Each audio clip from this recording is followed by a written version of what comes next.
Content warning.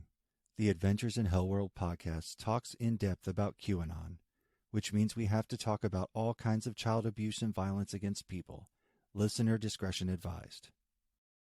Hello, everybody. I am Mike Rains, a.k.a. Poker and Politics, and welcome to another episode of Adventures in HellwQrld. This week I am joined, as always, by Haley, a.k.a. Arizona Right Watch. Hello, listeners. Happy Valentine's Day. It's the day of love. There are, I've been saints-pilled. I've been talking about the saints, and today's a big saints day. It's Valentine's Day. Also, we had no issues starting this podcast. Yes, and the mysterious L. Hello, my beautiful babies. It's me, the mysterious L, and fuck Valentine's Day. Who cares about that? I am here for the Ursher Renaissance. The Ursher Renaissance. He's back, baby. We'll be talking about more about Ursher later. Are you more into Arizona Statehood Day? Because we're actually the Valentine's state because we became a state on February 14th, 112 years ago. It was actually supposed to be on the 12th, but lazy ass President Taft was like, I know you guys wanted to sign it on the 12th, but I'm actually going to go to New York for a couple days and I'll get back to you on that. And we had this big old parade planned. And there was all this shit planned that we were going to become a state on the 12th on Abraham Lincoln's birthday. And it didn't happen because Taft was like, nah, I don't care. And so, we are not Lincoln. We are not the Lincoln state. We are the Valentine state. So happy Arizona Day, everybody. Okay, I'm going to keep it 100 with you, Haley. If the people of Arizona didn't decide to light their state on fire in a bid for attention, like people stranded on a desert island, I would still just regard it as the turquoise lover state, and that would be the end of my thinking regarding Arizona. That's okay. That would be the beginning and end of my thinking of Arizona, because that up until they made like the hard right pivot, I feel like a lot of us East Coast elites who have never been there would just be like, oh, that's the place where Grandma goes to sell turquoise on her ranch, right? Well, also we have a lot of there are grandmas that sell turquoise on their ranch, but there's two types of grandmas. So there's white lady grandmas who sell turquoise on their ranch that's probably fake. And then we do actually have a lot of tribal land in Arizona where they sell the natural turquoise, and it's a pretty big market for the indigenous community here. So that's probably where the turquoise thing comes from. We put turquoise in a lot of our art. Like we held the Super Bowl a couple years ago, and there was a lot of turquoise within the art around the Super Bowl. It is kind of very turquoisey state. I'm a fan personally. I like colors. I mean, I like turquoise in general, but a lot of the fucking stuff that they put, like a lot of the jewelry that it has been determined turquoise belongs in, is really tacky.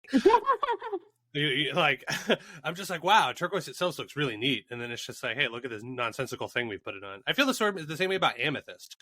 I actually my lighter's kind of turquoise. Yeah, but since it's made of like plastic or whatever, it's hard to get too pumped. I know.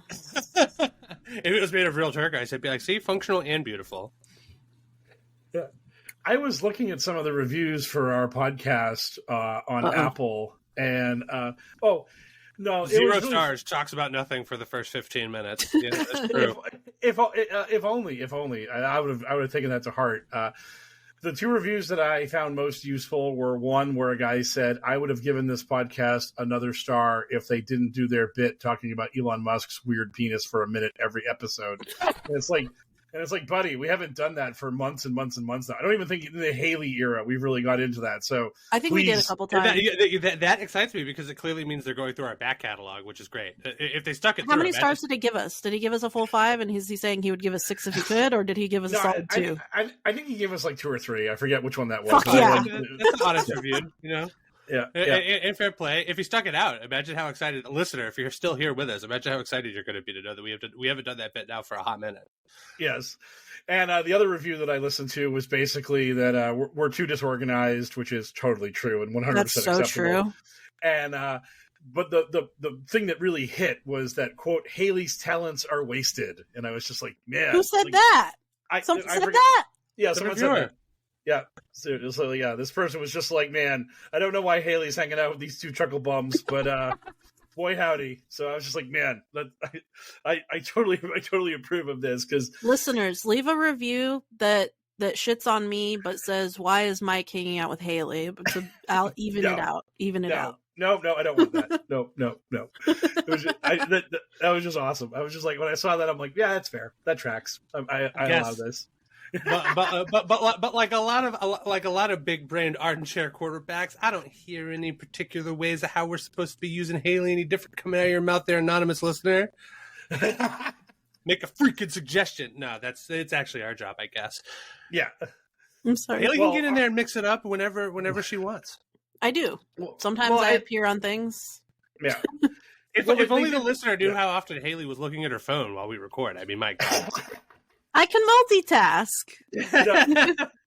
What Haley's talents are wasted. It's like, yeah, well, Haley is busy on her phone. Like, you're not. I can't see you, so I don't know what you're doing. You're probably playing Switch. Straight up jerking it. No, I haven't touched my Switch in a long time. Actually, my roommate was like, "Hey, do you have a Switch?" And I was like, "Yeah." And he was like, "Can I borrow it?" And I was like, "Oh, fuck yeah, dude. I never used to say, here you go." I think he ended his review by saying we had potential, and that if only I could up my game to like the Haley level, perhaps. We just need an editor. Oh yeah, an editor would not hurt. But this is things that people definitely like listening to live on air. Yeah, I mean, hey, dude, it's our talk about whatever the fuck we want segment. We can do whatever we want. If the listener doesn't like, they can pound sand. It's true. Yeah. Well, and the other thing they said, which I think was true, is that this is more like a stream than a podcast, because we're very stream of conscious. We're very flowy. We just sort of like go wherever the zeitgeist takes us, and then we just kind of remember our tentpole things to pull us back to be quote unquote on track, as it were. So we're just talking. I fully accept that. I guess here's the thing: if we play it too far, like if we just like play it like straight down the plate without like getting on tangents and stuff, it's just such a bummer festival. Oh yeah. Absolutely. Some people just love a bummer festival, though, you know?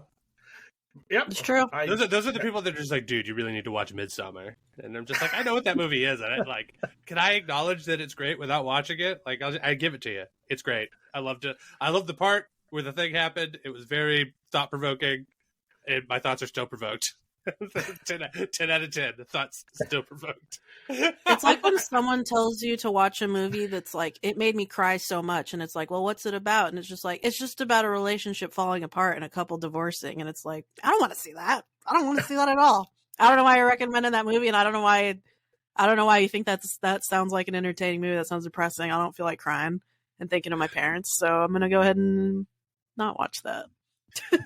Yeah, again, like I think I've mentioned it on the podcast before. My friends got me to watch Hereditary. Then at the end of it, I was just like, I mean, it was good, but I don't know if I was entertained. Like, I mean, I acknowledged that it was good, and I did watch it, and it was something. But you know, like I don't know if I want to take that. I don't want to go down that path ever again. That journey was a one and done.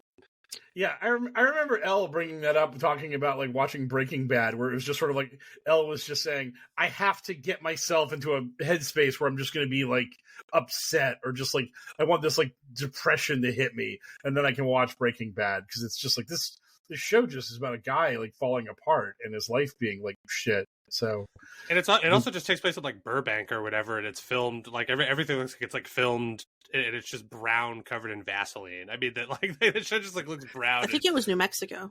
Yeah. Fair enough. There we go. Even like a place I even more associate with dry brownness. So it's just like, okay, it's not visually interesting, and I guess the story is super compelling eventually, but the first 3 episodes are, I'm not gonna lie, kind of boring, and that's why I've given it a billion tries, and I've never gotten past that 3rd episode. So sorry, folks. Yeah.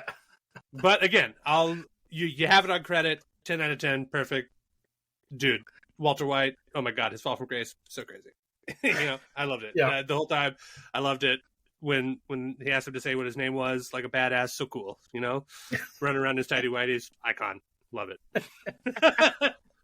There were other characters involved. I'm sure they were all great. There was a guy, Gus.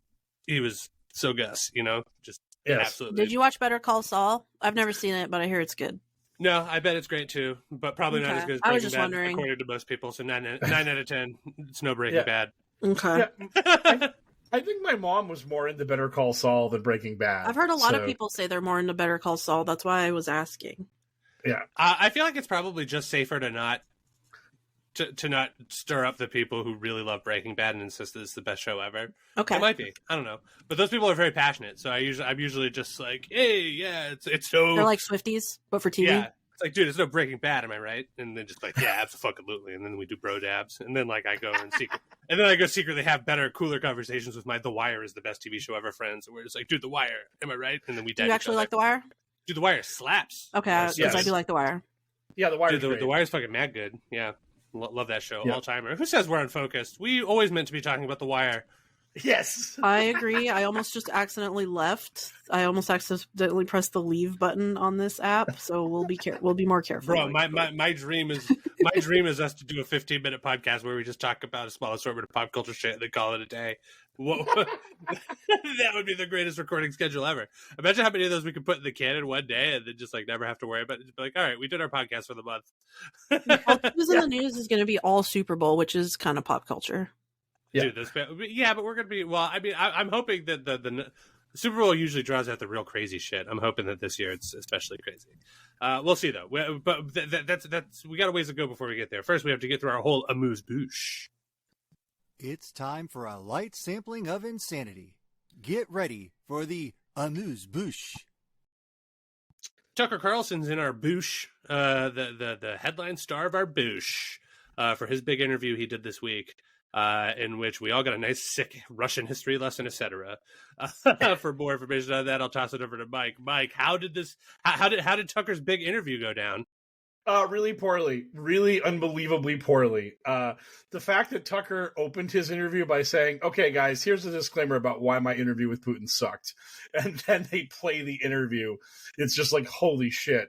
Because... I didn't see. I never saw that appeal to his audience by him, but I would love for it to have just been brutally honest. Where he's just like, here's where my interview with Putin sucked.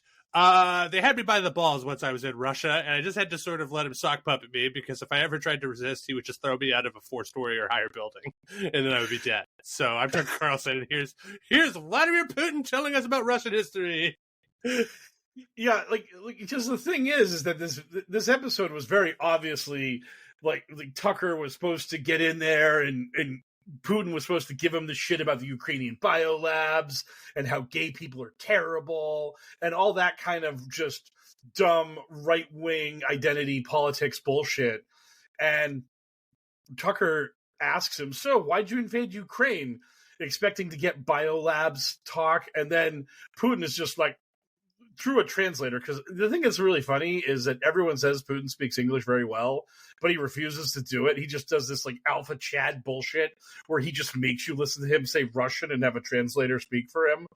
And so Tucker asks Putin this question, and the next thing you know, Putin's just like, and the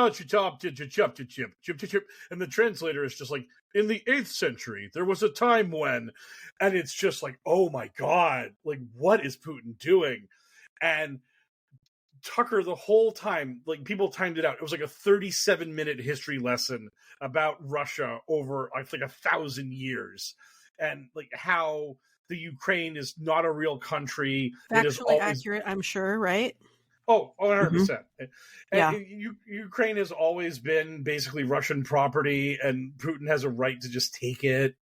Yeah, I mean, but I love how, you know, the crux of the argument or whatever comes out just being like hundreds of years ago it was Russian. So I mean, it's cool that we just go and stomp in there and like take it back. And it's just like, what? That was so long ago. Like, look how old these documents are. They're old enough that they're your like history museum. Get the fuck out of here. Right. It's just like, what does your historical claim to Ukraine have to do with anything?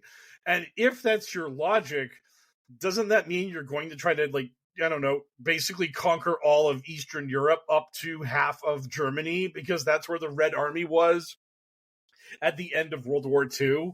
Like, yeah, and then like, I mean, it's a slippery slope, man. Like, what happens when the Mongolians show up to the Kremlin and they're just like, hey, we've got like a claim to like your whole country and then some, dude. Like, check the tape, my guy.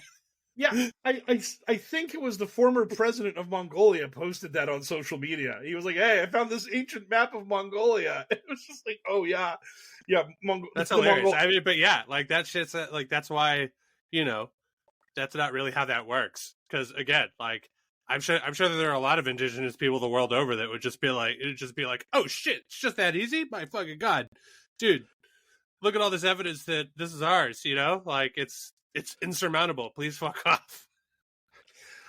Yeah. Yeah, there's no goddamn way I could possibly pronounce this guy's name, but yeah, that did happen. The former president of Mongolia just literally posted like a map of the Mongol Empire, which is just literally all of Asia and Russia and everything. And he's just like, dude, hey, shut the move. Shut your stupid mouth, Vladimir Putin. Yeah. Like what else you got? I mean, that's also like the shakiest. Like that's also the worst possible argument to be making, right? Like if you just to be like, but these documents from hundreds of years ago say that it used to be ours. Like that's not, dude. Explain why you are attacking them now. Like you had like hundreds of years to solve that beef, including hundreds of years back when it was the stupid ages, and like countries would just like be like, yeah, I guess they took it, and that's just sort of that, and you know what are we gonna do? But like that's not the world we live in anymore. Right, and it's like you do understand that nations change over the course of time. That America was British colonies, and then one day we were like, you know what? We don't want to be British colonies anymore, and we won the right to not be a British colony anymore, which is literally what happened with Ukraine. They were part of the Soviet Union for a long time, and then one day Ukraine was like, you know what? Now the Soviet Union collapsed. We're not a part of Russia anymore. Get fucked, Russia. We're our own country. So, I mean, it's just like, just this whole idea that you were once ours, which means you should be ours again, is like patently nonsense. It's the most ridiculous thing ever. And the fact that this was a 2-hour interview. And so basically Putin spends slightly less than half the time of the interview just going down this weird rant about the historical connections between Russia and Ukraine. And Tucker is just sitting there gobsmacked going, bro, what are you on about, bro? And Putin is just, yo, like, again, you talk to me in that tone again, you go out a window, you stupid prick. So it's just like... just like maximum captive audience. You just get to see in media res Tucker Carlson realizing that he's just like, oh, I'm really just here because I brought these cameras that are guaranteed to be broadcasting this message to the Western world for me. Right. And apparently, so the interview sucked. It went really poorly. It was really funny because there were a bunch of QAnon people that were like, "Oh my God, the West is gonna this is gonna go on X, and Elon's gonna promote it, and Tucker's gonna get Putin out there to tell people the truth about what's really going on in Russia, and Americans don't actually get to hear Putin speak, and when they do, they're gonna see he's not a monster, and he has a legitimate gripe for why he's doing what he's doing, and blah blah blah." And like, this is literally the Great Awakening. It's all gonna happen. Like, boom, this is it. And then after the interview happened, like, most of QAnon was like, well, you know, it wasn't so great, but Tucker did good work there, and I heard what I needed to hear, so we're just going to roll with it. Like, even QAnon couldn't polish that turd. Even they were just sort of like, this was not great. This was not what we were looking for. In a hilarious turn of events, somebody I know was speaking of Ukraine, just before we move on, was somebody I know that happens to be a Republican, was just like, oh, the new bill's got like $61 billion more Ukraine to aid to Ukraine. So like, we've already spent like $100 billion over there. Like, what's an extra $61 billion going to do? I didn't have the heart to tell this person that money went to Ukraine is not Russia, which means that money is probably working. I mean, I don't know what else he expects. He's like, we already spent $100 billion over there. Why have they cut off Vladimir Putin's head and paraded around Moscow? And now Russia is the new Ukraine. It's just like, I don't know what you're expecting from this dude, but like, everybody expected Ukraine to fold immediately, and yet here we are, like 18 months later, and they haven't lost. So I think the money is working. Well, I remember when Russia started attacking, it was basically this idea that if Kiev doesn't fall in 72 hours, that is a huge win for Ukraine.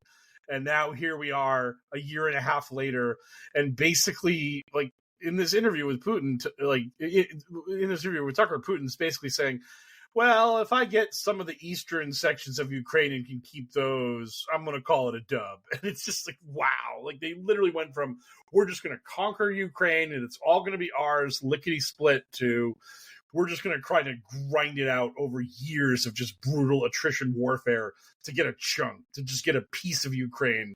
And then we're going to try to present that as a win after like rough estimates of like 300,000 dead Russians. I mean, just a level of casualties Americans would never accept in a war. Like, literally, whoever was the president of that war, unless we were fighting back an alien invasion where America, unless it was Independence Day, if America had 6-figure dead in a war, boy howdy, you are not the president anymore. Opposition party, nominate a bag of mice. They are the president now, because boy howdy, like that shit would not fly. But that's what a dictator gets to do. Not quite anybody, not quite any bag of mice, Mike, because you'd have to make sure that they're not old. This is true. In the year 2024, it turns out that our biggest problem with our presidential candidates is that they are fucking old. And that means that now on the show, we get to periodically check in with presidential dementia update. So, Mike, our second boost topic for the week, give us the dementia update. The dementia update of our boy Donald Trump is that he was doing a rally in Pennsylvania, as one does, because it's a battleground state, very important state. And he started talking about how he knows all about the marbles. I can tell you every marble. And then he started talking about columns, because I think he was meant like marble as in like the building structure and not like marbles themselves, the little like balls that you roll around that are made out of glass. And then he asks, how could they have done it years ago without the powerful tractors? He just didn't know how you would like lift one of those marble pillars into place without having a tractor to just like do that work for you. It seemed like it would be a really, really tough bunch of work for him. So after his conversation, did anybody like go up and whisper the word slaves into his ears? Like, oh, dude, that was slave. Yeah, dude, like most of that shit back in there, they just threw human suffering at it until it got done. If only we had. Oh man, if only that had been what had happened. I love it. It's like the starry-eyed optimism of the ancient aliens people, just being like, the pyramids, dude. How can you possibly make such a thing without alien involvement? It's just like, I've got a theory it's gonna play fucking socks off, dude. Like, you're really not gonna like this one. Are you Caucasian? All right, get ready for some guilt. It's coming. Here you go. It's gonna trigger your white guilt in a bad way, but I'm gonna drop this word on you real quick and see how it sits. Slaves. Ooh, yeah, you don't like that one, do you? But yeah, that's rough. But that is how they did it. So yeah, right, exactly. And he then pivoted from his dissertation on marbles to talk about how if he were to lose this election that is upcoming, quote unquote, they will change the name. The Pennsylvania will not exist anymore because they will change its name. So I did not know that Biden was running on a campaign platform of renaming Pennsylvania, but apparently that is in the works. So that when the Democrats win the 2024 presidential election, no more Pennsylvania. Your name is gone. You'll be whatever we want you to be. The Vaccinated People's Republic of Swift, perhaps. I don't know, but yes. I mean, can I just start by saying that it's absolutely insane for him to have started his rant talking about marbles, where there's like one idiom involving marbles, and it literally indicates that you are losing your mind. So that's pretty fun. It's a fun way to start. I mean, granted, he's talking allegedly about the stone substance, marble, but you know, for him to start this whole process off by just being like, let's talk about marbles real quick before I completely lose them. And guess what? How do they get these columns up without tractors? That's insane. And also, by the way, Pennsylvania, yeah, they're going to take that name from you. It's like, what are you talking about, buddy?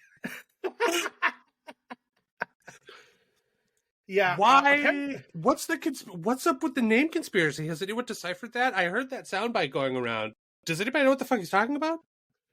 Supposedly there was a plan somewhere to remove a statue of William Penn, the founder of Pennsylvania, because probably he's like problematic on some level or another. But that was literally a meeting. It never went anywhere. They abandoned the idea. The statue remains. So someone somewhere had to tell Trump about this minor kerfluffle about the statue that, again, was only in like the fever swamps of the right-wing nutbag internet. And Trump, with his genius brain, somehow heard about this argument over the statue, and then like just transformed that from they're taking down a statue to they're going to rename Pennsylvania, because that's what a very lucid, coherent person does. That when they get in front of like the press and speak to the world, so that their message can be recorded for all of time itself. Yeah, I feel like we've all probably met one of those people who tell stories, but they leave out, like, in their mind, it's super clear because they've made the 3 steps they need to mentally, right, but they don't explain those steps to you. So, like, you know, I've certainly had moments like that where I'm talking to people, sometimes when booze is involved, and they'll just be talking about a thing, and I'll just have to look them dead in the eye and just be like, what the fuck are you talking about? Like, what the fuck are you, what do you want about right now? I need you to explain all the steps to me, because you're making no sense right now, Grandpa. Right, exactly. Fun stuff. And the sad part about this is, like, that was the non-lucid stuff. The part where he was just like, I want Russia to kick everybody's ass. That was when he was lucid. I mean, it's just like, oh my God. It's like, even when you're coherent, you're fucking terrifying. Oh man. Yeah, in his moments of lucidity, he forgets that he's supposed to, like, he can't have lucidity and subtlety / a deception. So when he's lucid, he just says the quiet part out loud, and he's just he'll regain lucidity and just be like, yeah, I kind of hope that Russia beats a little bit of ass, and I fucking really hope that the stock market crashes when Joe Biden's president, because that would make my campaign look super great, and like his people are like off camera, like doing the fucking shut the fuck up motion. They're like, shut your fucking mouth, go back to sleep. Talk about how Pennsylvania's going to get a different name or whatever, for the love of fucking God. Yep. Yep. All right, let's move on to happier news. Here in my Boosh topic listing, it just says Dems unseat Santos. I don't know fuck all about this, but that sounds like good news to me. Mike, what's going on? We're still talking about Santos, huh? The black hole that Santos left behind. Icon. Yes. It's the final death rattle of Santos. Yes, this is his dismount from American politics, until he's convicted of his innumerate crimes, and we have to cover his conviction for the crimes. I mean, that's about it, though. But his district, the New York 3rd District, as people pointed out, Biden won this district by 8, and then somehow the district swung 16 points when Santos won it. It then swung back. So Tom Suozzi won the district. Which mules? It could have been. Mm-hmm. It could have been Republican mules. Mm-hmm. Santos could have had some mules working for mules, him. And then they mulesed back. It was mules on mules action. Oh, hot mule on mule action! It's all about that. Oh my God, mulesing back and forth forever. 4,000 mules. It's just all the mules. But yeah, so Tom Suozzi won the seat back for the Democrats. And he again won by, I believe, anywhere between 8 to 10 points, depending on what the count is at. But it was a decisive win.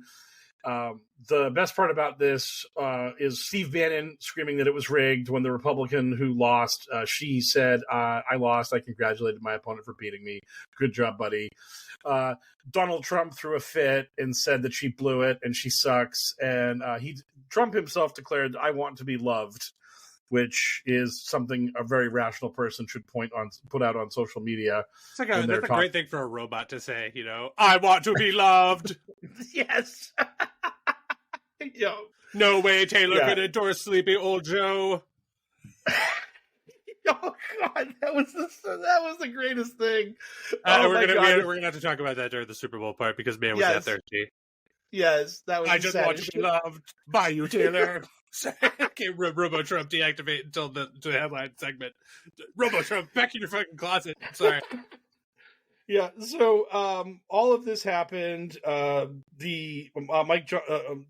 Johnson, the Speaker of the House and President Dum Dum, has said that he's not worried about this. The fact that again, 16-point swing back the other way. Republicans are still totally doing great. We're killing it. And George Santos put a text message a group of his former colleagues pissing and moaning about how they blew this and lost the seat, and said, "I hope you guys are happy with this dismal performance and the $10 million your feudal bullshit cost the party. I look very much forward to seeing most of you lose due to your absolute hate-filled campaign to remove me from Congress arbitrarily. Now go tell the Republican base what you fucking idiots did, and good luck raising money next quarter." George Santos. Got him. To which Congressman Andrew Garbino responded to him, "Sorry, new phone, who dis?" So yeah, that's you, George Santos. I mean, that's a pretty sick burn, I guess. But also, like my favorite part about that is that how Santos is just like being so catty and petty about being removed for crimes that like it's super obvious that he did, and everybody knows that he did, including him. It's just like, dude, you got caught for crimes that were like mad, like obvious and innumerable. You know, like you did so much crimes that you put them in a position where they had to kick you out. That was crazy. Yeah, this is the Republican Party. Do you know how low the bar for ethics is in the Republican Party? You have to work so hard for them to expel you. Matt Gaetz still has a job, right? Matt, hotel emoji, fucking eggplant emoji, $sign emoji via Venmo. Gaetz is still rocking and rolling. Yeah. All that to Sabrina. She's definitely 18. the payment on the Venmo. Oh my god. Yeah, there's that shit with Gaetz is still percolating now. It's coming back apparently. So like couldn't happen to a nicer guy. I truly actually hope that anything actually resolves from that front, because fuck that piece of shit too. So. But so yeah, Santos, and I've seen some other right wingers bitching and moaning. They threw out Santos and a Democrat won that district. What are we even doing? And it's like, really, you wanted to hold on to that district for another, like, I don't know, like 9 months before you got absolutely curb stomped in the general election with Santos the criminal as your avatar? Was that your dream? I mean, like, seriously, what was the hope there? That you were going to like primary Santos and get rid of him that way? I mean, oh man, just well, best of luck, you stupid fucks. Yes, just, how dare you arbitrarily come after me for all the crimes I did? Yeah. Arbitrarily, what a strong word, Santos. What a legend. Speaking of legends, it's time for us to get into our legendary co-host's personal bit of the show and talk about the flaming dumpster crater that is Arizona in our Arizona Madness Roundup of the week, featuring Haley, aka Arizona Right Watch. Hi, Haley. Your talents are wasted here, but it's time for you to waste them less, I guess, because this is your time to shine. I think all of our talents are wasted here, in their own individual way. No, that is how we are like snowflakes, in the ways we are wasting our talents. Mm-hmm. Yep, on this podcast. But it makes for a very good podcast for those who like to listen to us ramble. So we'll go with that. I guess. Anyways. And Mike gassed up the Arizona segment ahead of recording to me this week. He said that it's a fun one. So what's going on in Arizona this week? Let me / the listeners know. Well, we've talked about Sparky the Sun Devil, the mascot of Arizona State University, and the shocker being the, like, you know, when they do their chant, they put up the shocker. We've talked about this, right? Yes. Yeah, I mean, when are we not talking about the shocker? I'm kind of surprised we're not talking about the shocker right now. Sparky the Sun Devil is an interesting character in Arizona State University history. He's been the mascot since like the 50s. He replaced like a bulldog as a mascot and kind of became like an icon here.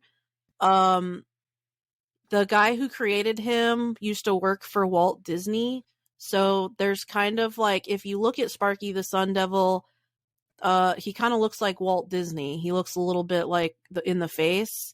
There's like a rumor that Sparky was based on Walt Disney. And yeah, the Walt Disney Company, even like eventually in the late in the 2010s, helped to redesign the costume. It's like kind of a big icon here. Lots of people play Sparky. throughout the campus. Like there's Sparkies who are sports Sparkies. There's Sparkies who just kind of walk around the campus and take photos. There's Sparkies that do official events. There's Sparky art all over Tempe and like the Phoenix area because it's a big symbol of ASU. So I'm talking about all this because so you remember like a couple months ago when that satanic temple statue was destroyed at like the Mississippi no, it was the Iowa Capitol. It was the Iowa's capital. I think it was Illinois, but yeah, Illinois or Iowa. But yeah, anyways. It says Iowa in this article. It said a Mississippi man accused of destroying satanic display at Iowa Capitol is now charged with hate crime. So this was a former congressman, Michael Cassidy, and he destroyed the satanic display because he got offended by it. We know the story a little bit. It was kind of viral news. Well, this inspired some legislation here by a man named Jake Hoffman. Jake Hoffman is a Turning Point USA legislator here. So he worked for Turning Point USA, and then he became a legislator here. He actually was part of a firm. He owned like a firm, or he still does, called Rally Forge, that is like partnered with Turning Point. It was partnered with Turning Point USA. And he helped run like a troll farm for Turning Point and got removed from like all social media, like basically traditional social media for it. He's recently back on Twitter because Twitter doesn't care anymore. But this is Jake Hoffman. So he's a Turning Point USA guy. Inspired by the situation that happened at the Iowa Capitol, he put forth some legislation that would ban satanic displays from public property. It would prohibit it entirely. It's a very short bill. It says, satanic memorials, statues, altars, or displays, or any other method of representing or honoring Satan may not be displayed on public property in this state. Satanic memorial, statues, altars, or displays, or any other method representing or honoring Satan may not be displayed on any public property. Satanic, it just basically repeats that 3 to 4 times.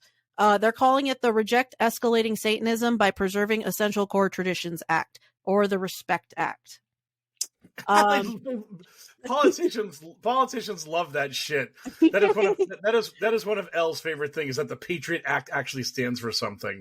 So yeah. Yeah, I love their desire to needlessly acronym stuff, or like, you know, to really work at it. I always dreamed that there would be a position in the government that was just doing that, and that I could have that position. That'd be my dream job. It's such a funny job. That is such a good job. Yeah, it's like guy who names ice cream flavors job. Yeah, you know. Yeah, I just love the idea of something like, L, work out how we can make Patriot the like title of the bill, but put words in it. It's like, you got it, boss, and just work on that. I completely do not remember what the Patriot Act stands for, but I'm sure it's ridiculous. It's like when the Arizona person did the "Nothing Can Stop What Is Coming" reverse anagram for the fucking COVID thing. They just love that shit. So anyway, Jake Hoffman put forth this bill that's basically like, no more Satanism, no more Satan allowed on any, any in public property, state property, anything like that.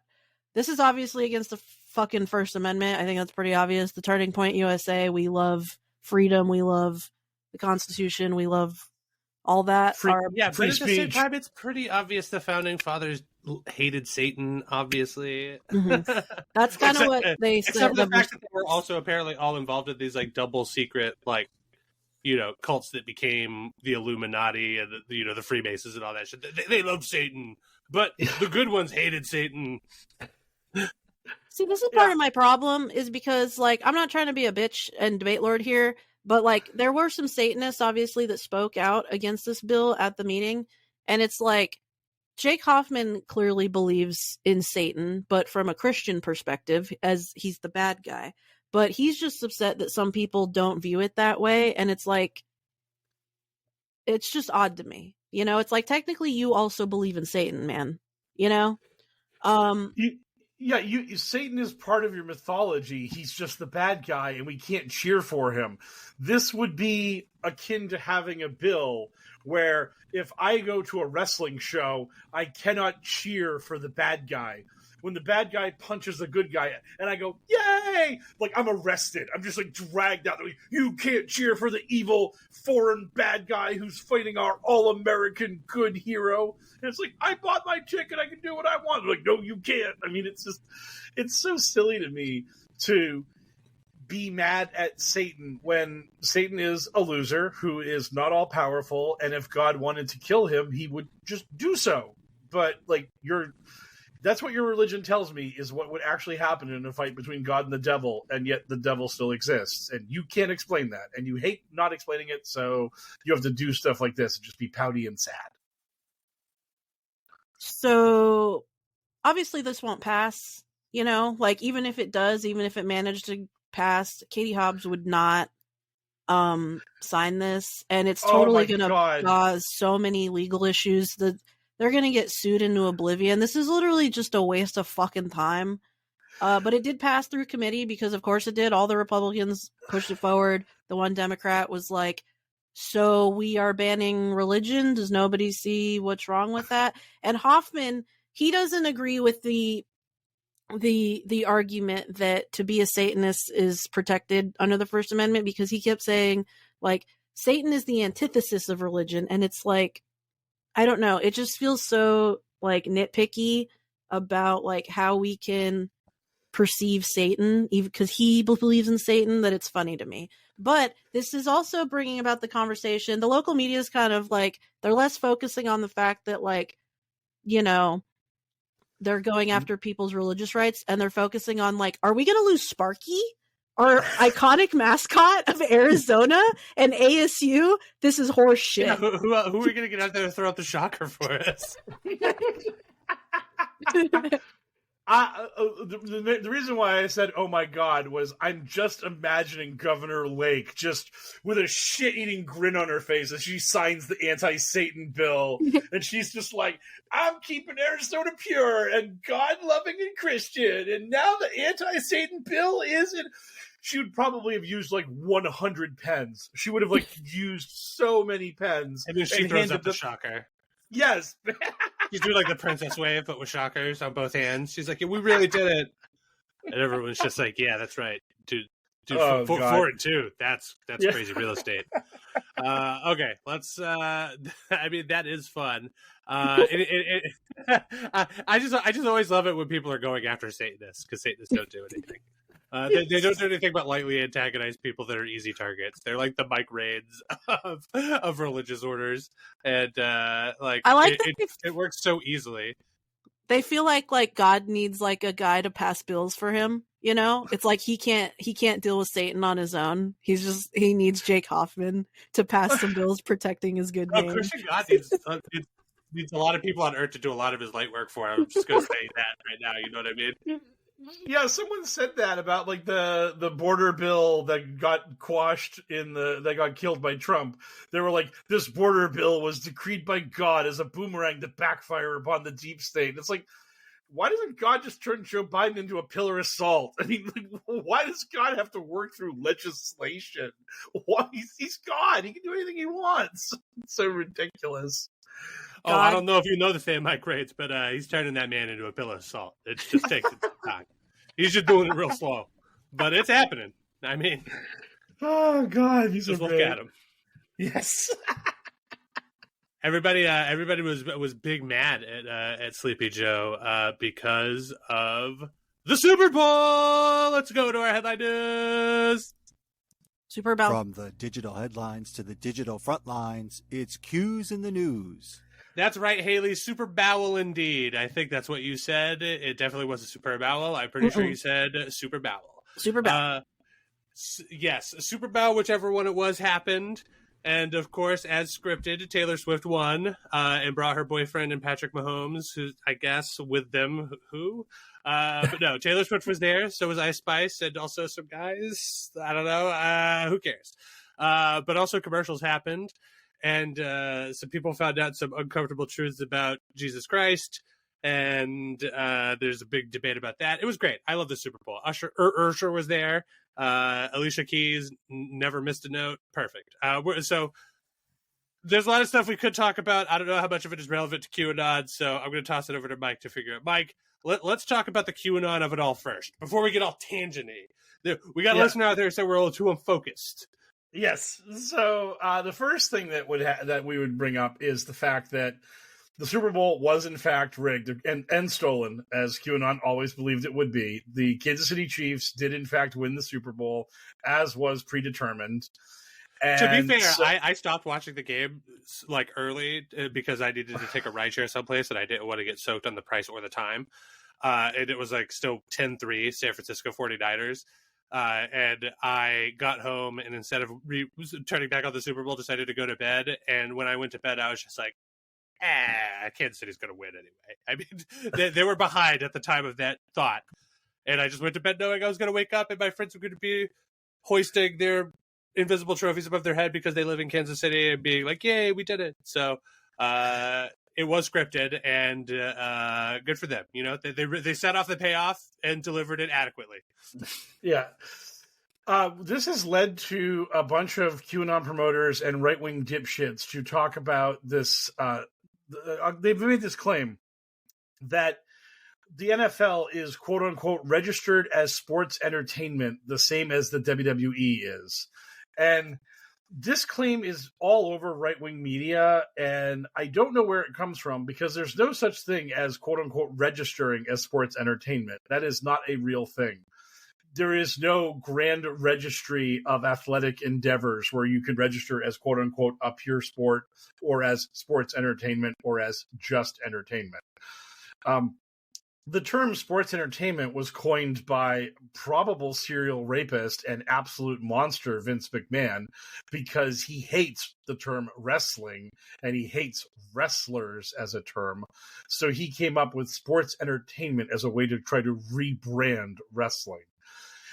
It has nothing to do with the NFL's like quote unquote how they're marketing themselves and how they do these things. The other thing is that betting on rigged activities or predetermined activities is pretty much illegal. You can't do that. You cannot bet $1 million on a wrestling match because that's a predetermined outcome, and the people that are in charge of that could change that outcome to win if they so desired it. Whereas if you wanted to bet $1 million on the Super Bowl, you could. What if I go back in time and get an almanac and then come back in time with that almanac and it tells me who's going to win all the World Series games? Would that be considered cheating if I put bets on those? Did you say what if you went back in time and found an almanac? Because that wouldn't do you much good. You're right. I would have to go forward in time. You're correct. I'm sorry. I got this confused. Time, you know. Would this be allowed? You have forgotten the plot to Back to the Future 2. I did. Yes. It was. Yeah. I went the wrong way. Yeah. That always that would be my problem with a time machine. I would go the wrong way. But answer my question, please. Is that considered cheating? Is there technically rules against going forward in time, getting an almanac, and then making bets on the World Series or whatever? The situation there would be just that you would be considered what we call in the industry a quote advantage player, and advantage players get cut off from gambling. That's just the way that works. Okay. So, as an advantage player, you basically just sort of have to disguise what you're doing. Other people have to make the bets for you. You have to put in losing bets along with your winning bets. You can't. I need to sheepdog people into making bets for me 15 years down the line. Mm-hmm. Sheep dip, but yes, that also. you love calling sheep dip sheepdog. You love getting that term wrong. But yeah. So that was going around a lot. Everyone's screaming that it's rigged, which, as I've stated numerous times on social media, if you thought this was all rigged and quote unquote you knew it was all rigged, guess what? The Chiefs played 4 playoff games. They had to win all 4 of them to complete the rigging. So the moment the playoffs started, you should have bet the Chiefs to win the Super Bowl and gotten those odds. Then you should have bet the Chiefs to have won all 4 of their games individually, which they would have to do. And against Miami, they were a slight favorite, but against Buffalo, Baltimore, and the 49ers, They were an underdog in all of those games. So you would have just been getting showered in cash if you bet them the whole way, because you'd been betting 100 to win 140, about in all those games. And when it got to the bowl, the sports books stopped not paying out that much, but you were still getting even money on the Chiefs. So if you bet $1 million, you just receive another $1 million. And again, because the game is rigged, free money. So I don't know why you're all complaining about literally having a font of infinite cash that just pours into your lap at will. But these people, I guess they just hate success and glory and vindication. So they're just going to whine about how Taylor Swift and her vaccinated boyfriend won the Super Bowl because it was all rigged. So, well, yeah, it was rigged for our buddy Sleepy Joe. Yes, he even said as much on the tweeters. Yes. So Joe Biden, or at least Joe Biden's Twitter feed, posted a dark Brandon meme of him with the laser eyes after the Super Bowl saying, "Just as we drew it up." And the awesome part about this was that literally everybody on social media was offended by this. The right-wingers were obviously agitated and furious about this, but the hard left, the Free Palestine left, Israel conducted a raid into Palestine to free hostages, and this led to collateral damage. People were obviously injured and killed. This was not a good thing. We hope for the war to end. Please, that would be great. But the gist of it is that these people were just all these children were murdered in this raid, and Biden's bragging about it because that's what his tweet was about. It was about this Israel-U.S. joint force attack to free these hostages, and that's what the meme was. And it's like, buddy, it was about how the Super Bowl's rigged and the pro-Biden team won. And if you would have to be completely detached from the social media zeitgeist to try to think this has anything to do with Israel-Palestine. But nope. I saw people in dead earnestness screaming that this was about what happened in Palestine and in Gaza. Joe Biden does not want anybody to remember what's going on in Israel right now. Or Israel Palestine, I should say. He would prefer that everyone just forget about that. He's not poking that bear. You know? In fact, in releasing this meme, he inadvertently poked that bear because a bunch of people were just like, "Hey, dickhead, stop making these funny fucking meme jokes while you're funneling billions of dollars into a genocide, you dumb fuck." And, I'm kind of just I feel like there's room for a little bit of levity and also for him to stop a genocide. But it's hard to really argue against those people. It's just if our priorities were straight, the genocide thing would be number one. But I get why they're angry, but I'm not one of those people. But I'm not saying that they're necessarily wrong, Oh, I get the anger. I completely understand the anger, and I understand what's going on. It's just, to me, what drives me nuts is that these people are just just the whole idea that there's any sort of wish casting about what Trump would do in this situation, and it's we know what Trump would do. There's literally an occupied settlement that it has Trump's name on it because he just lets the Israelis do whatever he wants, and it just drives me up a wall to hear people being like, Biden is bad when it comes to the situation, so we need to elect the guy who's worse and on this and also on literally everything else, and then things will work out better for us because reasons. And then I just sit there and I'm like, how? How is electing the guy who literally campaigned previously on and is now campaigning on, again, a Muslim ban? A guy who just literally uses Muslims as a scapegoat for his racism and xenophobia. That's the guy that we're hitching our wagon to. Just racist McHateful. And I'm just oh man, And you're right to be confused and angry about that. But also shut up. We have to talk about Super Bowl commercials. Yes. No, we do. We do. Because we have to talk about Ice Spice going this. Oh, we'll get the Ice Spice being a Satanist in a minute, but we got to do the commercials first. Let's talk about the Ice Spice thing because I don't know what the fuck you're talking about, and Haley seems fired up about it, and her talents are wasted. Let's get in there, mix it up. What the fuck are you talking about? I genuinely don't know what the fuck that is. Ice Spice was part of the entourage with Taylor Swift. As was Blake Lively. They all appeared together.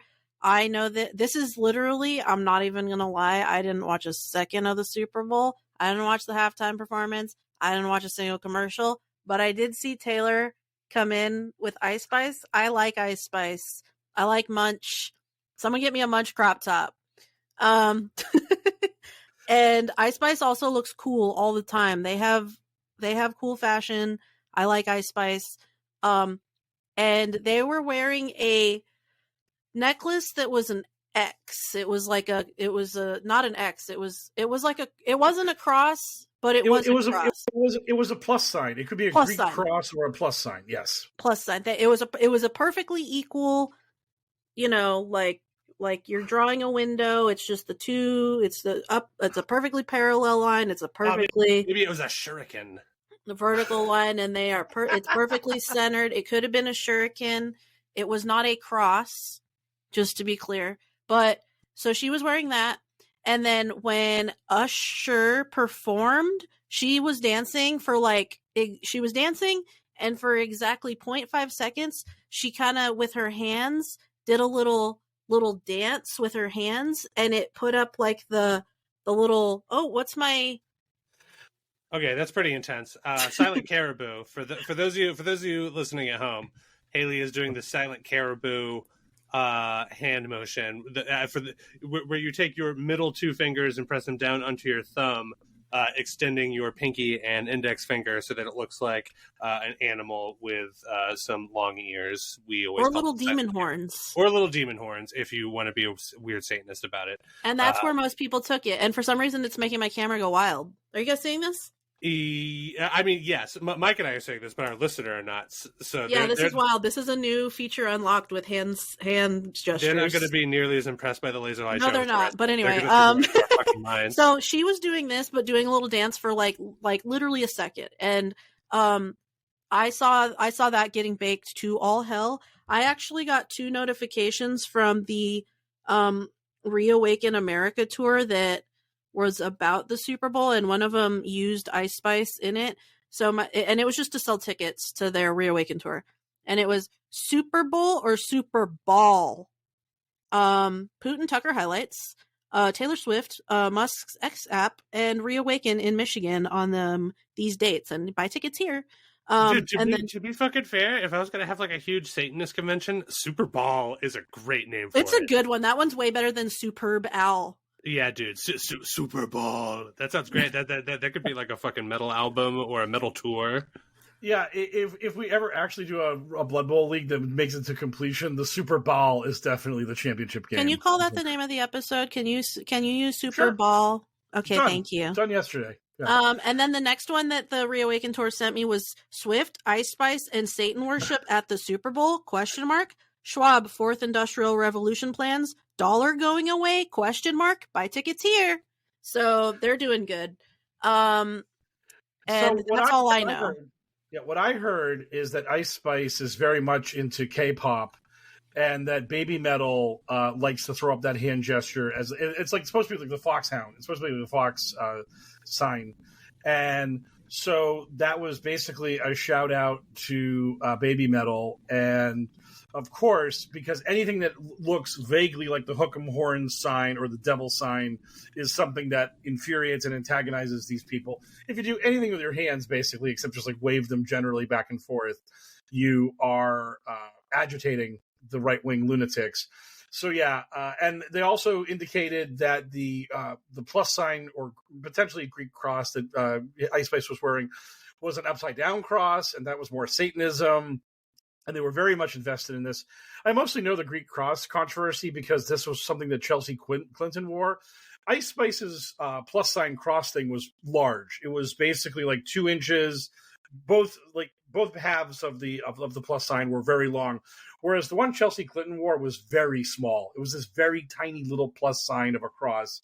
And QAnon and other people have baked Chelsea's tiny little cross in being a super bad upside down cross, evil devil thing. And she actually went on social media and said, "No, this is a Greek cross. Calm down, guys." I haven't seen Ice Spice talk to the haters at all in any way, shape, or form. But but I'm just saying that like this again, it wasn't an upside down cross, as Haley has said repeatedly. And also, again, if you guys even know your dumb religion, the upside down cross is the cross of St. Peter. It is a cross that was made that way because St. Peter, when he was being executed for his heresy of being a Christian, asked to be crucified upside down because he did not think himself worthy to be murdered the same way Jesus was. Yeah, so check yourself, fake fucking Christians. Mike Raines is right about this, and of course he is. But also, shut up. We have to talk about Super Bowl commercials. Yes. And also, Usher danced in fire. I know that. No, Usher can shut his fucking mouth until we're done talking about commercials, because we have to talk about this Jesus commercial. The Jesus commercial, the world on fire. Yes. So, of course, for those of you who have been living under a rock, the fucking group He Gets Us paid for 2 commercial Hilarious. spots during the Super Bowl, and the second one was a huge whatever. Who cares about that one? But the first one, oh boy, howdy! The first one was all about people giving foot baths to other people, a joke that we bring up frequently on this very podcast. How Jesus was all about humbling yourself before even the lowliest other person by washing their feet. So He Gets Us was just like, you know, it would be a cool Super Bowl spot. A bunch of people washing the feet of people you wouldn't expect to be getting along, you know, like a girl getting an abortion in some good Christian. Okay, so it sparked a lot of controversy. I will say, for the record, when that commercial started, my friends and I were goofing on it because we were watching it live. And I was just like, I think the only way that this, like, I was just like, I don't know what this is about to try to sell us. It seems like it might be Pepsi.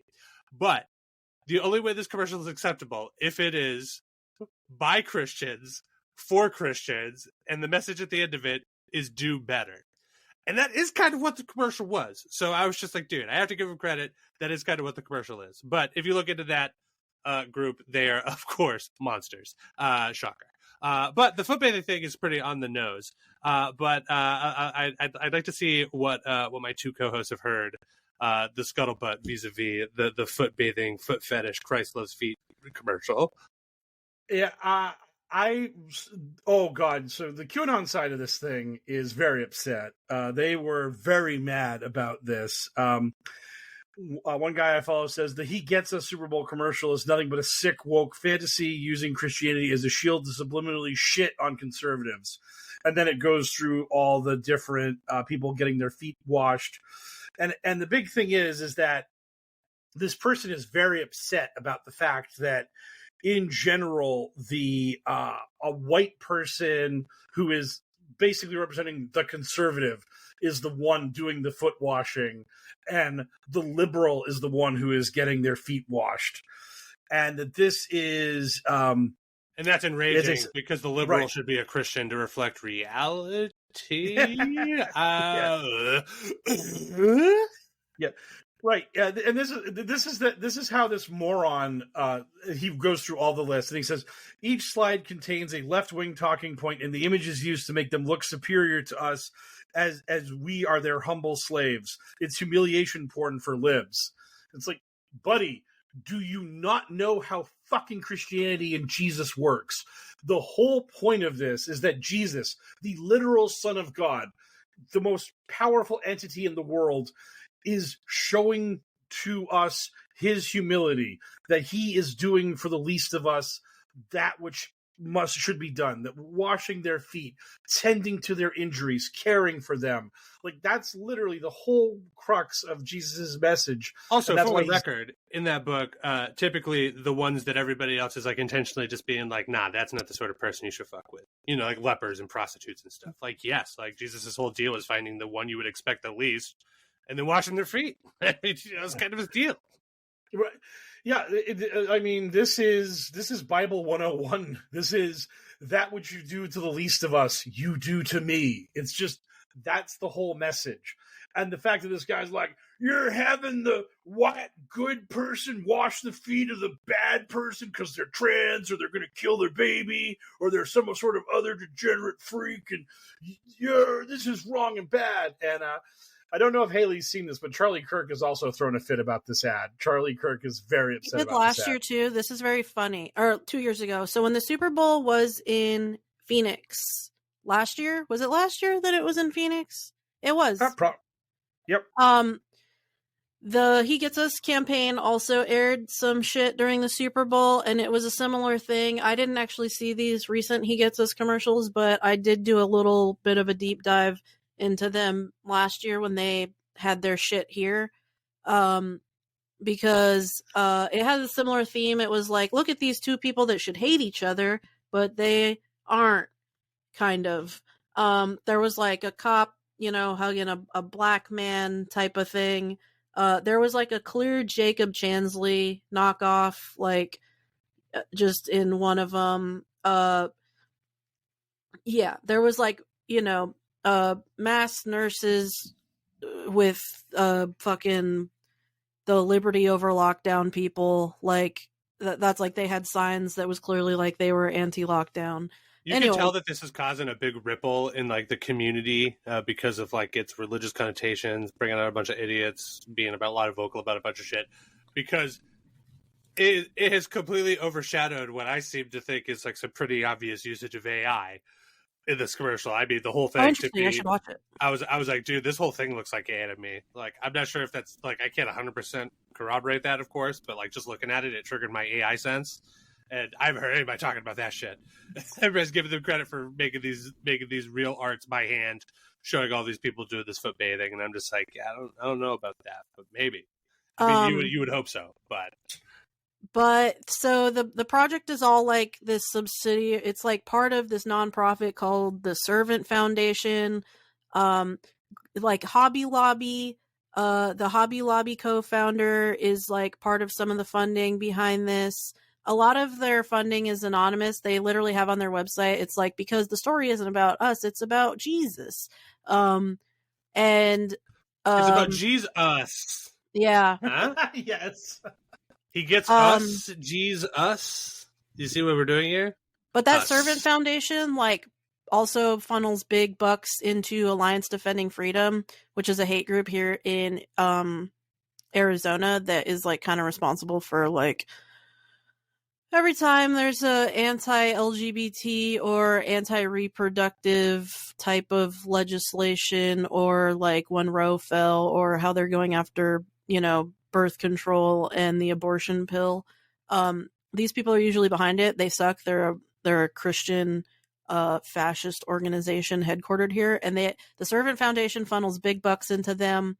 And funny, Charlie did get mad last year at He Gets Us. He said they have done one of the worst services to Christianity in the modern era. The Green family, that's the Hobby Lobby people, are decent, wonderful people who have been taken for a ride by these woke tricksters. So sad. But the Servant Foundation also funds Turning Point USA. So this is interesting that Charlie is like pissed at these people because the money that they're making through this, like, I don't know, semi-centrist campaign helps funnel money back into him.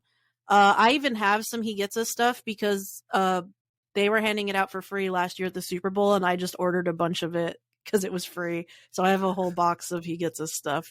So yeah, that's my story with He Gets Us. Fuck them. Fuck Charlie Kirk. Well, it looks like it has amused and horrified Mike Raines, and as well it should. But shut up, Mike Raines, because we have to talk about a different commercial. Because it turns out that Jesus Christ isn't the only white American hero figure that made a commercial to anger people this Super Bowl. Because the Kennedys have come out in force, by which I mean Robert Kennedy. Oh, he comes out like the Ultimate Warrior to piss off fucking everybody. Oh my God. That's awesome. Like Michael looked like he had no idea where that was going when it started, and when I got to the punchline, he looked so pumped. So I'm just gonna toss it right over to Mike. Mike, you had to have been very excited about this commercial.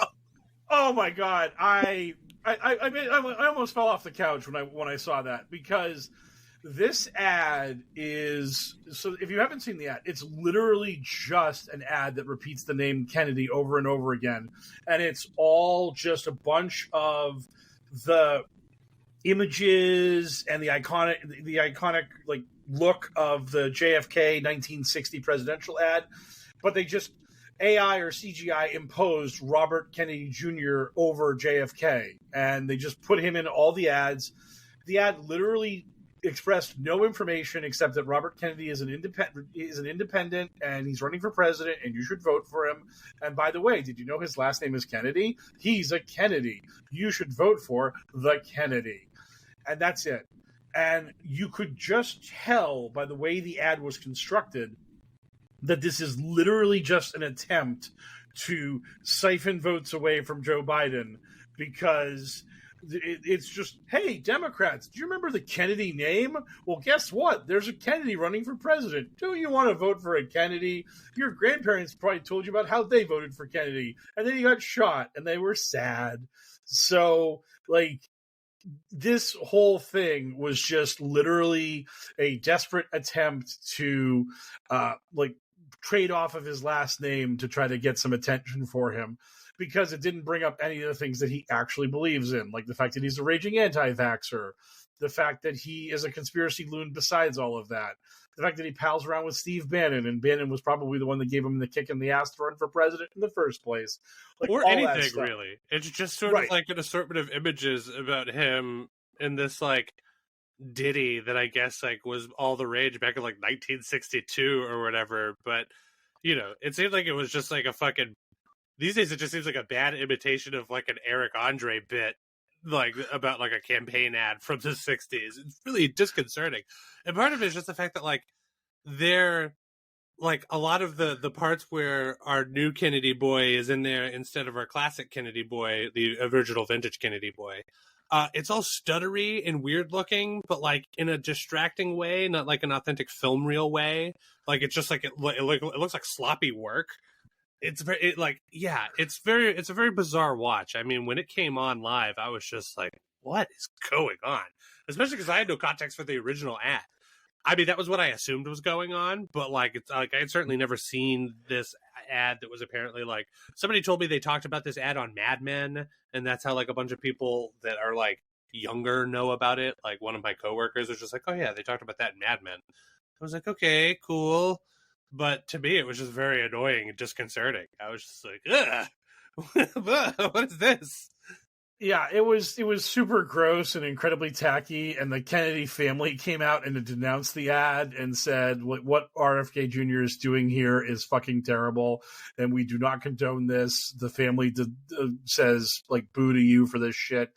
And he responded, and he's like, hey, I'm sorry you feel that way. My super PAC did it. I have no coordination with them. This was out of my hands. Actually, it's illegal for them to coordinate with me on it, in fact. Right, he said, as his pinned tweet was the ad. So yeah, he's like... And as of this recording, I believe still is the ad. Of course it is. Oh my god. Yeah, so, boy, man, holy shit. Like, yeah, that was just such an unbelievably brazen and insane thing. I couldn't believe it when I saw it. That was just such a...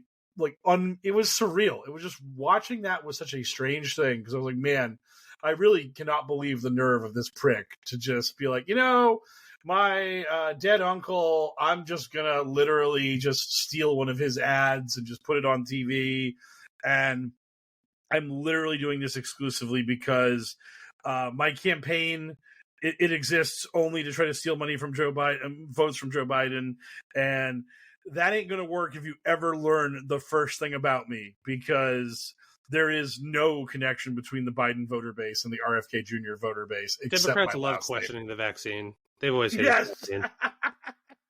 Okay, Lord knows that there's a billion different things we could talk about the Super Bowl, because it was a real doozy of a bowl of superb. Can we talk about the Chiefs parade shooting, or do we save that till next week? I mean, it's sort of happening, like, as we speak, so let's wait until it resolves and see what goes down there. I think it's happening Let's as we're just say recording. now, listeners, that the conspiracies are already starting. Jordan Sather is already blamed without anybody knowing, a trans person.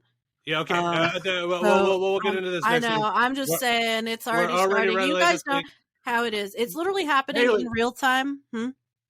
Keep it in your pants, Haley. Okay. Yeah, yes. we're already running long, but we have to talk about Usher, because I'm sure that Usher is satanic. I need to be explained to how Usher is satanic before we get to our listener mailbag. So basically, Usher was on a giant flaming clock, And so people decided that that was a sign that he was working for the Egyptian sun god, who people misidentified as Osiris and not Ra or Amun-Ra. And that's crazy. Also, I can't imagine that these people would confuse their Egyptian gods like that. I know, it's so weird. Yeah, I love how in my head that like it is just like fucking amateur hour over here. But I feel like to your typical person, like you could just be told any name and you just be like, that sounds right. Yeah, exactly. Yeah. So basically, Usher on the giant flaming circle. That was the moment that people really got into the Illuminati stuff, where they were like, "Oh shit! Look, Usher's doing it," and they tried to do this weird thing where they mistranslated a. Among many of Osiris's name, Egyptiologists also referred to him as Usire or Usur. Almost sounds like Usher, and people have explained that that is not an actual translation of Osiris. And again, Osiris is not the sun god, so they had to start from an incorrect starting point and then race to their incorrect conclusion to connect the Egyptian sun god to Usher. And also, even if Usher was trying to get some sun god vibes in there, like, who cares? That seems like it would be within a pop star's wheelhouse, right? Yeah. And as I said on Twitter, these people are going to be really upset when the Detroit Lions wide receiver Amon-Ra St. Brown scores the game-winning touchdown next year. Because Amon-Ra is actually the sun god. I literally say that whenever I'm watching football and that guy catches a pass. So, yeah, but I mean, that's never going to happen, so... The Detroit Lions winning a Super Bowl? Double check here. You said Detroit Lions, right? Okay. Yes. Just like the real Amon-Ra, that sun god has been relegated to the sidelines, like so to speak. Yeah. But I mean, shout out to Usher for apparently channeling the sun. Why do they have beef with the sun god? Because any god who is not the god of Abraham is bad. Basically, like, it's Moloch, it's Baal, it's basically any... Is that really all the best I could come up with was him dancing around on that clock, like, light show thing?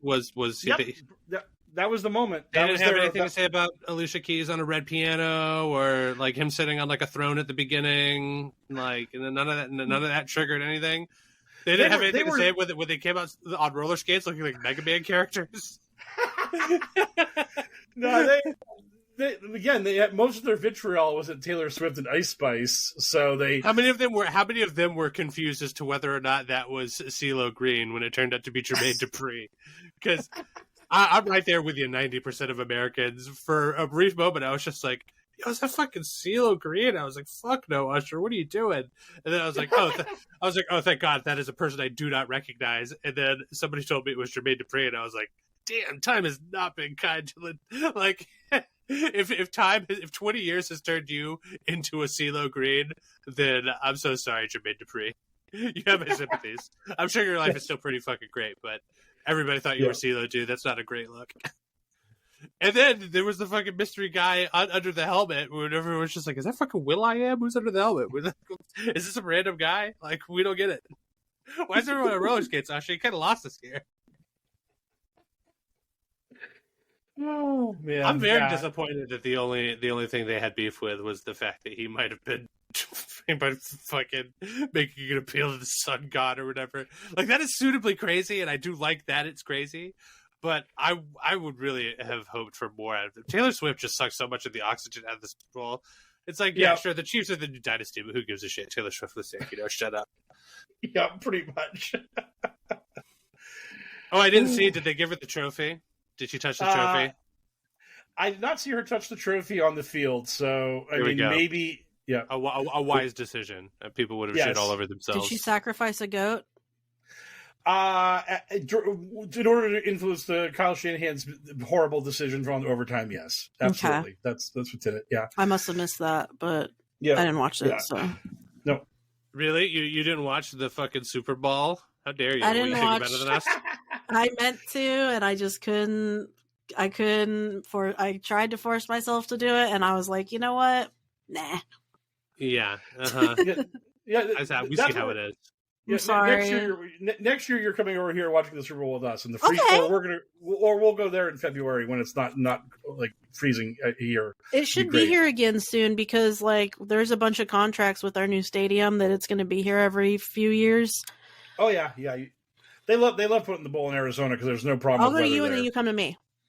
We'll figure it out. Yep. So, yeah, they love putting it in Arizona because there's no conflict with anything else. Because why would anything go to Arizona? My God. Correct. If you're one of the good ones in Arizona, I'm sorry that your state is an easy punching bag, and I wish that your elected officials were better. So, should we get to the mailbag? Yeah. No, I just wanted to let that one linger for a while. No, yeah, let's get to the mailbag. Our listeners got questions, we got answers. It's time for Q&A. Eric, the Deep State operative, says Senate Republicans are showing their frustration at the extreme elements in the House. Imagine Mitch McConnell and Mike Johnson agreeing to settle their differences in a duel. What sort of weapons would they choose? Who would be the victor, and how would they celebrate? It would have to be guns, because any actual fight of strength, Johnson would kill McConnell immediately, because Mitch is in real bad shape. I mean, we've seen the Mitch getting the blue screen of death every so often in front of the cameras. I mean, that's not great. So it would have to be firearms, and I still think Mike Johnson would win because he's younger and definitely more agile and has better reflexes. And he would celebrate by praising God for allowing him to slay the vile Satanist who opposed him, because they would obviously say that about McConnell afterwards, because once you're dead, you're a Satanist in their eyes. Unless you're a bad person, and then you were a bad person, but you were about to become good, and then they killed you. The Illuminati got you. So, yeah. Yet another issue. Sorry, I didn't mean to trample you there, Haley. No, I was just about to complain. Yet another problem with our rapidly aging elected official base. Not even can we get excited about a hypothetical duel because one of the candidates is just the age of a mummy, and then would just easily they would do their paces. And they would say, turn around and draw, and the spry guy would turn around, and surprisingly, Mitch McConnell would still just be directly behind him, having seemed like he hasn't moved at all, and still isn't facing him, and doesn't even have a gun. And then he would just get shot 12 times at the back, and that would be that. It would be just this is less of a duel and more of elder abuse, you monster. It's like a no-win scenario. Sorry. Anyway, your turn, Haley. No, I was just agreeing with Mike that it should be guns. I think it should be the original dueling pistols that Alexander Hamilton and Aaron Burr used against one another. And because they're ancient, I think that Mike Johnson's gun would jam and he wouldn't be able to shoot at McConnell. McConnell's gun would shoot, kill Johnson, but he would die of a natural cause, heart attack, right in that moment, and America would win. And that's my answer. I love that the best possible outcome is for both participants to perish. So yes, I second your motion. Oh man, that would be great. Yes, please do not have the violent end of any political official. Comedy podcast joke. Yeah, this is totally just a hypothetical because somebody asked us a question and I'm doing a funny. Elle's turn. No, Elle already went. So yeah. Okay. That was literally almost like an old school Elle. That was an old school Sarge. Elle, do a racism, and just throw the racism ball at Elle. I mean, we want to go a little more whimsical with it. I bet lightsabers would be pretty sweet. Could you imagine those guys having to be all right, here's the rules of the duel. There's no backing out of it. It's literally until one of you is dead. So go nuts. And then in the course of their flailing, at one point somebody would get lightly dismembered, and then it would set into both of them how dangerous what they were dealing with was, and then they would flail at each other much harder. Oh, someone had a great photo of it was MBS in the foreground and Putin walking towards him, and they just had lightsabers in both their hands. And then someone else had a comment where they're both those lightsabers should be red. But it was just so thank you for the question. Cleodorus Silvestri, the HellwQrld Great Inquisitor, asks, since we live in the worst timeline that is absolutely batshit crazy, how would a reboot of Daria handle the This Week on Sad Sick World segments with fictional crazy that cannot possibly outdo regular crazy? I've never seen this show, so I don't know. You guys have to do this one. Is that your way of politely calling us old? Are you calling us old right now? No, I think that Daria came out when I was alive. When is it, 90s? I'm a 90s baby. Did you just call it a Daria? I believe one or more Darias appeared during my lifespan. It started in it was like a mid-90s thing, mid 1997. I was alive. Yeah, there we go. Yeah, okay. That's what I thought. You're calling us old, Mike. So the thing is that, you can always try to be cartoonishly. You can always get more cartoonishly crazy, right? I mean, just look at the stuff, the dumb, horrible stuff that Justin Roiland was improving for the intergalactic cable episodes of Rick and Morty and stuff like that. Like pregnant baby and things like that. Like you can go bigger. It is wacky. Like the fact that our real life has caught up to the Sad Sick World segment of Daria is wacky in the same way that like our real life catching up to Idiocracy is crazy. But the problem is that like too many people have come to that conclusion, and now it just sort of is just like, before that used to be like a sort of funny observation, and now it just sort of is nothing. It's like, Idiocracy, am I right? It's like, yes, you and hundreds of thousands of other people have made that reference. It's just like, yeah, Should I watch Daria? Daria, I can't say if it holds up. It's been a long time. I haven't seen Daria since it was airing. At the time, it was just like, I was receptive to a Daria type. I was receptive, I was as receptive to being attracted to those cartoon women in that show as I could be, as somebody who's never been especially attracted to cartoon people. But I was just like, if these people were real people, I would be into these people for sure. She's got big glasses. I have big glasses. Dude, I love big glasses. I've always been a sucker for that look. Big combat boots and all that stuff. Like, yeah, I was into that. And also her friend was goth in a way, or alt in a way, I guess would be a better way to say it. Anyway, yeah, there's a lot of good stuff going on in this show in terms of informing what I liked in women at the time. And it also was just sort of it was a depiction of an archetype of people, like female people that I had never experienced before. You know what I mean? And stuff like that in Ghost World or whatever. It gave me a sense. I love Ghost World. I love that movie. I love that. Of course, I love Ghost World. I'm cool. I'm hip and with it. Mm-hmm. How do you do, fellow youths, etc. I even know the show that is from. Look how cool and hip I am. Okay. But yeah, so that is my long-winded answer. Yeah. I don't know why, but I never watched much of Daria, so I just have to just say sounds good to me from what Elle said. So Elle's gonna have to carry the weight on this one. So I appreciate that. Yeah, kind of fucked up for the listener to assume that anybody but me would have any idea what they were talking about. And even me, I had to think about it for a moment. I was just like, "What the fuck?" Because Daria's sort of a deep cut pull, Yeah. Jason Niehaus says, "Does anyone in the Q-averse talk about the Q Queen of Canada, or is she just another dirty secret they'd rather not acknowledge anymore? Is she involved in the wider community at all?" You've got the right of it. She is a dark secret they don't talk about. She doesn't interact with other QAnon promoters. She's just running her cult, and that's basically her little fiefdom inside QAnon. Well, I mean, think about it. How often do you think about the king until they have cancer? Yes. You don't really hear about the king when important stuff is going down. Like they find out they've got cancer, they're about to die for some other reason, or they have died. Those reasons. Yeah. So, she is much like X-22. She's not brought up a lot, except if people bring her up, it's mostly just call her a false flag or a deep state operative to make QAnon look bad, because she's obviously terrible. She's encouraging people not to pay their bills, and then they get their power turned off, or they get kicked out of their home for not paying rent.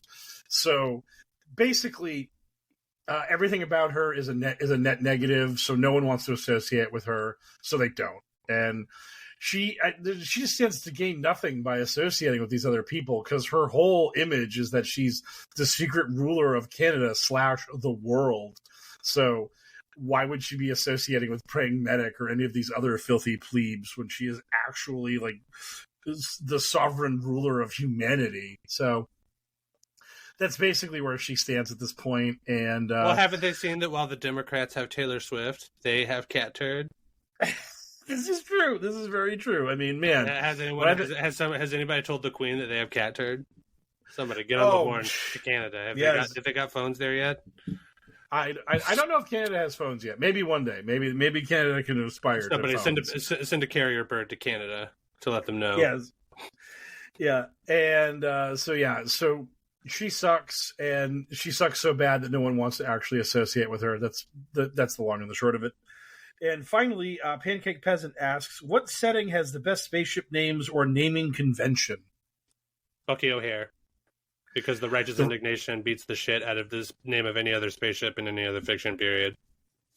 This is very true. The righteous indignation is an incredible name for a ship, yes. Although, for the record, I also really liked the naming conventions for the ships in The Matrix. I think the Nebuchadnezzar is a great name for a ship. Yeah,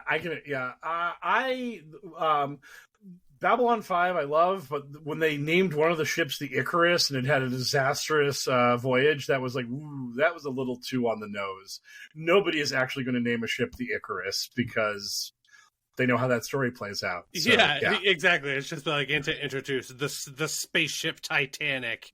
Yes, like it'd be just like abso-fucking-lutely not, dude. Like pushing the thought that superstition is just that to its absolute fucking limits. There, just being like, we're an advanced spacefaring society now. And I'm not saying that I believe in superstition, but let's just say I'll wait for the second ship. All right, guys. Right, exactly. Yeah. I'm sorry, I can't answer this one. No spaceship Haley here, so yes. No, I have a very spacey name. My name is Haley Orion, like the constellation Orion. And my parents were clowns and got the spelling of my name wrong, so it technically changes the sound of my name. Halley's Comet is actually pronounced Halley's Comet because it has two L's. It's pronounced like Valley Halley. I'm Haley. So my parents got that fucking wrong because they changed the spelling of my name. But Haley Orion's the name. Space name. Well, in that case, I'd like to change my answer. My favorite one is my wonderful co-host, Haley. Hey, Hallie. Hallie. Because she's pretty cool. And finally, what are you guys looking forward to? That's a dynamite question. I'm putting together a Magic the Gathering cube for almost nobody, I'm sure, who's listening. But for the couple of people who know what that is, it's happening, and I'm doing it. And I'm going to do it in small little pieces until my tax money comes, and then I'm going to finish it off in one larger stroke, just like jorking it. Yes. What are you looking forward to, Haley? You go, because I have a long answer that will kind of lead into the end. Okay. I am looking forward to, I guess as the kids would say, platinuming Hades. I got back on a Hades kick a couple weeks ago, and I beat a 32 heat run, which is basically the last achievement you can make in the game. And it's like so difficult, they don't even give you an achievement for it. I had to look it up, and they were like, yeah, Supergiant wanted all the achievements to be attainable by like filthy regulars and casuals. They didn't want the ridiculously difficult achievement to be there. So then I was like, so what achievements do I not have? And so like the last couple achievements are pretty easy to obtain. So I'm going to get those, and I will fully have done everything in Hades, and then I will just cry and sadness. Yeah, I was about to say, are you going to weep like Alexander when you're done with that, because you'll have no more Hades to conquer until the second one comes out? Yeah, pretty much. You're going to find a new thing to get obsessed with. Right, yeah. I'm just going to have to be in the void for 2 or 3 months. You can play Helldivers too. If the servers aren't crashing and burning, you can get in there and fucking blow away aliens or whatever. I'm here for it. I'll as soon as the servers work, I'll be there. Sounds good. Because again, I got probably another week of maybe a few days of Hades grinding, achievement grinding, and then I'm done. So yeah. Maybe it will finally be time for you to explore Baldur's Gate 3. Yep. That's showing up in my YouTube feed now. I'm getting Baldur's Gate 3 content just randomly popping up. That's what the algo's sending my way. It's wild. It's what happens when one of the greatest video games of all time gets released. It ends up surfacing on a lot of nerds' radars to just be like, hey, it's here. Yeah. The Messiah of games. That's pretty good. It's watching other games feed it, so Messiah. It's rubbing Bethesda's Starfield feet. It's like, oh, don't worry, little buddy. Don't worry, little buddy. You're about to stop being platform exclusive, and you're going to be going to PS5, and then a bunch of other people are going to play you, little buddy. Here's a little foot bath for you. Don't worry about that. Anyway. Oh God! All right, that needs to be a Photoshop of the "he gets us" meme. Okay. So my answer is kind of long. This week I saw Stephanie, aka McPasterface, on Twitter, who is a beautiful human being. And they are a friend of the show. They have done series with Mike, correct, Mike? Yes. Dude, not gonna lie, I always thought it was MC Paceface. Oh, is it? I don't know. I could be wrong. I don't know. I thought it was MC Paceface. Oh, you're right. Also. Not Mick Paster. It's Mick Paceface. I'm sorry. I just know them as Stephanie. I don't know the @ I'm sorry. Let's be correct so people can follow her. It's Mick Paceface. You're correct. I am so sorry, Stephanie. Whoopsie daisy. Anyway, we saw they were in Arizona for the weekend. We linked up for a little bit. It was a great time. It was nice to see them. They are a great friend of the pod. They have done series with Mike. They also left a note that they wanted me to read on the podcast, which I promised to do. It's from Toothy. If you guys know Stephanie, you know Toothy. And it says, "Dear Aunt Haley, I love you. Great for Valentine's Day. Love, Toothy." And it says, "Sorry they couldn't be here today." And then they drew a little photo of Toothy. So that's from Stephanie. We all love them. And we thank them for their support and their love. And they're a good person. And if you're a real journalist that listens to the show, Stephanie is a former, as in conspiracy theorist, who has a really interesting story and is a beautiful person all around who loves to talk about their experience. And they are more of an expert than you are, probably, because they lived it. So if you're ever looking to talk to somebody, Stephanie's the person for you. That is all. We also saw the bust of JFK randomly for some reason at a park in Tucson and picked his nose, and it was great. So thank you, Stephanie. Oh, and my thing I'm looking forward to is that I'm going to go see them next. That's what I'm looking forward to. I was wondering how that was eventually going to turn into a thing you were looking forward to. Not that the rest of it wasn't beautiful and heartwarming. Mm-hmm. But yeah, I was just like, I hope that Haley remembers to at some point at least pretend to make this a thing that she's excited about, instead of just being like, I would like to take up my time to do a rant about a thing. They've come see me twice, so I'm going to go see them, and that's what I'm looking forward to, is that eventual trip. Hell yeah. That's what I'm looking forward to. Well, there we go. A little more wholesomeness there at the end. We tried to inject a surprising amount of wholesomeness there at the end this year. This year, I said, yeah, this year. My God. Anyway, thank you so much, everybody, for listening to the show. It is time for us to put our butts on the carpet like a dog and scoot our way out of HellwQrld for the week. I don't know why I went there. The mind is a mystery. Thank you so much for listening to the show and supporting us. If you would like to support us even harder, but still for free, you can do so by giving us a 5-star review wherever you get your podcast from. If you have money and you want to give it to us, Lord knows we'll take it. You can visit our Patreon at patreon.com/pokerpolitics. Take a look at our reward tiers. We recommend the one that's $5 a month. That gets you access to all of our bonus content, including our back catalog of bonus content from back when Sarge was still on the show, and our new stuff, where Mike and Haley have been talking a lot about the JFK assassination. A bunch of wonderful stuff there. HellwQrld After Dark. No, that's not a thing we're doing yet. Anyway, that's all there at patreon.com/pokerpolitics. Thank you so much for all of our beautifuler babies who are already up in the crib. If you have money and you don't want to donate it to 3 dickheads doing a podcast on the internet, we totally get that. There's a bunch of ways to do good with it, but we do suggest love146.org as a way to get that money into some good hands there, an organization whose vision is the end of child trafficking and exploitation. Thanks to our friend DJ Minimal Effort for the use of our original theme song, accidentally remixed by Mike Rains into what you heard at the top of the show. Thanks to our buddy Frosty for all of our bumps, our content warning, and the voice of Q whenever you need it. You can find them on Blue Sky at FrostyVO. You can find the show you're listening to at HellwQrld with a Q instead of an O on Twitter. You can find Haley, a.k.a. Arizona Right Watch, at all sorts of social media. Just look for Arizona Right Watch or AZRW. And Mike Raines, of course, at Poker Politics on various social media platforms. Find them there. I am on Blue Sky technically, although I don't use it very often. But if you're interested, you can find me on Blue Sky at Mysterious L.